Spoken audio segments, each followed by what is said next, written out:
আসসালামু আলাইকুম। এসএসসি এবং এইচএসসি পরীক্ষার্থী ২০২৭ তোমাদের সবার কি অবস্থা? আর পড়াশোনার কি অবস্থা? এসএসসি পরীক্ষার্থী ২০২৬ এর রেজাল্ট তো তোমরা ইতিমধ্যেই দেখেছো। প্রায় ৬ লাখ স্টুডেন্ট এবার অকৃতকার্য হয়েছে বা ফেল করেছে। আর এ প্লাস সে তো মানে স্বপ্ন হয়ে দাঁড়াইছে রীতিমতো। এমনটা কেন হইল? আমরা কয়েকটা কারণ অ্যানালাইসিস করতে পারি। প্রথম কারণ হিসেবে মিলন স্যারকে দায়ী করতে পারি ব্যাপারটা এমন না, আমাদের পড়াশোনায় ছিল ভঙ্গুর। এই পড়াশোনা দিয়ে আমরা এর পূর্ববর্তী সময়ে অনেকে টিকটক করেও এ প্লাস পাইছে, কিন্তু সেই যুগ এখন আর নাই। এখন মিলন স্যারের যুগ চলে এসেছে। পড়াশোনা ছাড়া তোমরা পাশ করতেও পারবে না, এ প্লাস তো দূরের কথা।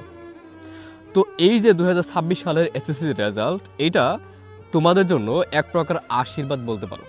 কেন জানো? কারণ এই পরীক্ষার মাধ্যমে তোমরা অ্যানালাইসিস করতে পারবা যে তারা কি কি ভুল করেছিল।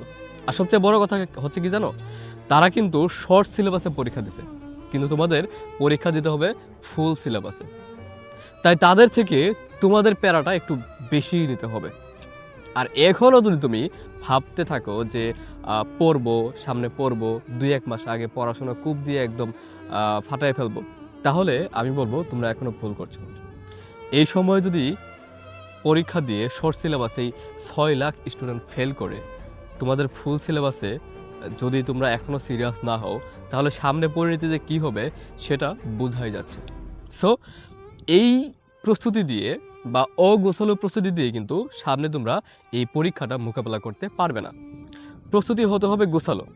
2026 সালের রেজাল্ট এত খারাপ হওয়ার পিছনে কারণ কি? এই কারণগুলা আমরা অ্যানালাইসিস করেছি। এই কারণগুলা আমরা অ্যানালাইসিস করে তোমাদের জন্য সুন্দর একটা গাইডলাইন প্রস্তুত করে রেখেছি। কিভাবে পড়তে হবে, কিভাবে পড়লে তোমরা সহজেই অ্যান্সার করতে পারবা। দেখো, বইয়ের প্রথম থেকে শেষ পর্যন্ত অনেক পড়া লেখা থাকে, অনেক কিছু লেখা থাকে, কিন্তু সবগুলা ইম্পর্টেন্ট না। কিছু কিছু জিনিস স্কিপ করলেও চলে, কিন্তু কিছু কিছু জিনিস পরীক্ষায় আসবে 110%। তো ওই জিনিসগুলা আমাদেরকে ফাইন্ড আউট করতে হবে। কিভাবে আমরা ওই গুরুত্বপূর্ণ চ্যাপ্টারগুলো একেবারে সহজভাবে আয়ত্ত করতে পারবো, এই জিনিসগুলো আমাদেরকে জানতে হবে। পড়াশোনা করতে হবে স্মার্টভাবে।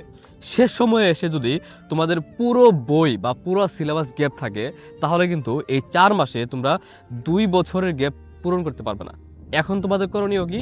এখন তোমাদের করণীয় হচ্ছে একটা গুছালো প্রস্তুতি এবং একটা সঠিক গাইডলাইন, যাতে পরীক্ষায় যে প্রশ্নই আসুক সেইখান থেকেই আমরা অ্যান্সার করতে পারি এবং আমাদের কাঙ্ক্ষিত ফলাফল অর্জন করতে পারি।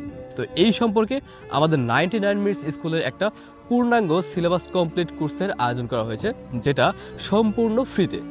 হ্যাঁ, ঠিকই শুনছো, সম্পূর্ণ ফ্রিতে। আমরা কোর্স ফি 1 টাকাও রাখছি না।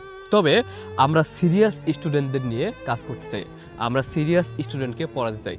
আর সিরিয়াসনেস বোঝার জন্য বা এটার প্রমাণ করার জন্য আমরা 500 টাকা রেজিস্ট্রেশন ফি দিয়ে আমরা সেই সব শিক্ষার্থীদেরকে আমাদের কোর্সে জয়েন করাচ্ছি, যাদের লক্ষ্য এ প্লাস পাওয়া, যাদের লক্ষ্য ভালো কিছু করা। সুতরাং এখনও যদি তুমি চিন্তা করতে থাকো যে শেষ সময়ে 2-1 মাস পড়াশোনা করেই ফাটিয়ে ফেলবা, তাহলে আমি বলবো যে তোমরা আরেকটু ভাবো। আর আমাদের কোর্স সম্পর্কে যদি বিস্তারিত জানতে চাও, আমাদেরকে ইনবক্স করো। ধন্যবাদ সবাইকে।